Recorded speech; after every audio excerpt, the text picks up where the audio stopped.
Hey, welcome back. We're here with episode 4 of Gulf Coast Gearheads. And on this episode, we're going to make sure we're covering in a little bit in depth of how to just car shop. And we've got 5 major points we're trying to cover today with you guys.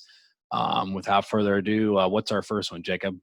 So the first point that we discussed, do I buy a new vehicle or a used vehicle, Josh? Right. That totally depends on your budget, what brand you're buying. Um, I am huge on going after used cars just because of the the money.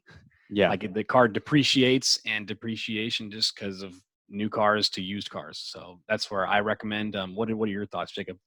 Well, I think it really depends. As a specialty vehicle type person, like I like to buy special vehicles, being it's not just like a regular one. Like in the previous episodes, I talked about my Bullet Mustang I used to own. That's different from a regular GT, and that's what I really like to buy, stuff like that. So if it's a brand new vehicle of a specialty and is going to be a classic in 25 years or just a really cool car to own, then I'm probably would lean towards buying that one new. But if it's something like, for instance, my F-150, it's a 6-year-old vehicle. I bought it used. So if it's Right. a truck I'm gonna drive every day, I'm probably buying used because just like what you said, it's going to be cheaper.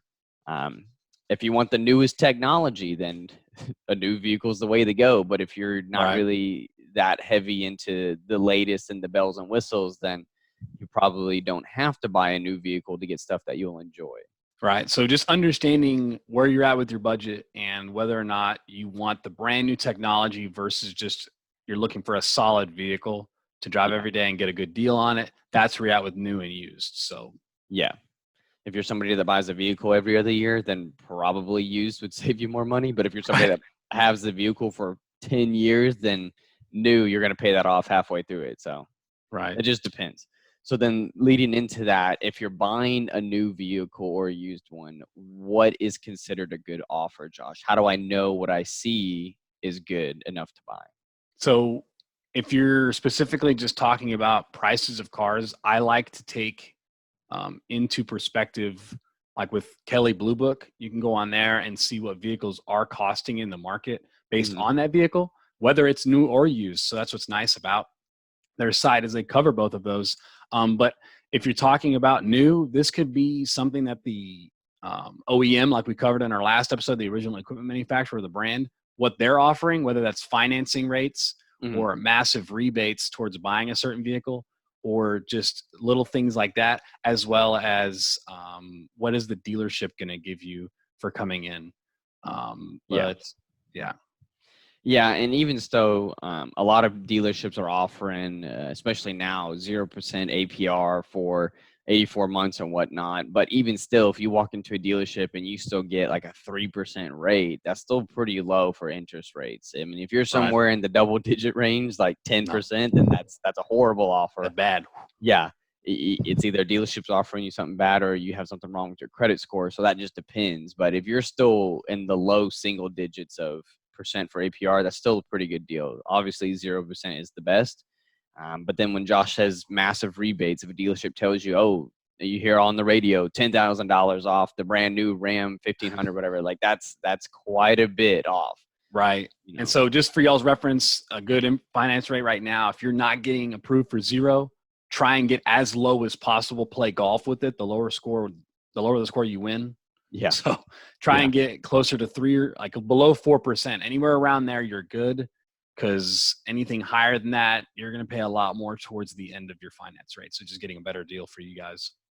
Yeah, dealerships will check multiple banks who will ever offer the loan, depending on that's why they run your credits because they're trying to figure out which bank will approve your auto loan. But you can also show up to the dealership with your own auto financing. Like people do it through USAA and maybe probably Right. I think Lending Club does stuff like that. So there's other people out there who will lend money to you privately, and so you can always bring that into the dealership too if it offers you a lower rate. And we can totally go into depth in another episode with you guys, just talking about how to do something like that. Like, what does that look like? And that Yeah, way, you guys can go in there with full knowledge. yeah. So then moving on to the third point there, we have reliability in terms of the vehicle. Like, how do we know this vehicle is reliable? Right. Now, this is very dependent on the current state of the vehicle you're buying. Mhm. Reliability is very subjective, in my opinion. You're talking about an everyday driver is something that's just not going to break down, or is something that's not going to need maintenance as often. So you talk about your imports, so your German cars, anything like that, their oil changes, or even some of your like Lexus or Infinity cars like that, their oil changes aren't as often as your domestic cars. There's a lot of these brands are starting to become the same, but ultimately that's something people think about is like, they're like, well, the oil change costs $100. Like, well, it's once a year. So it's pretty similar to paying $40 for your one oil change on a domestic car. So reliability, maybe not breaking down, how long are you going to be driving this vehicle? That's things to think about. Yeah, so like we mentioned earlier, if you're somebody that holds on to a vehicle for 10 years, you definitely want it to run that full 10 years. Right.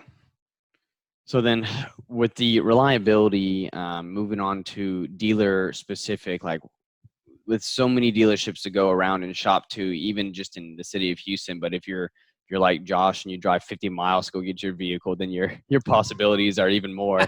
But one thing that we also recommend you look at before you go into any dealership is look at their reputation. What are their Right. Google reviews looking like, their Facebook reviews, Yelp, anything like that, as well as what special add-ons and extra incentives the dealers give you for shopping there.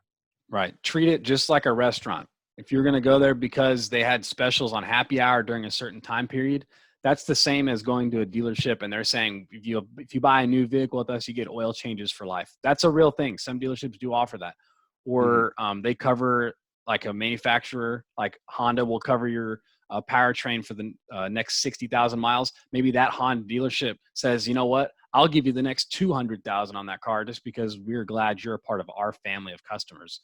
So Right. those are things to look at. Like Jacob said, some dealers have a bad reputation for being very pushy in the sales process. So just look into stuff like that. Any of those websites, just Google them, look around, just the same way you'd look at a restaurant. That's what I would tell you guys. And add-ons would be just like those oil changes and stuff like that.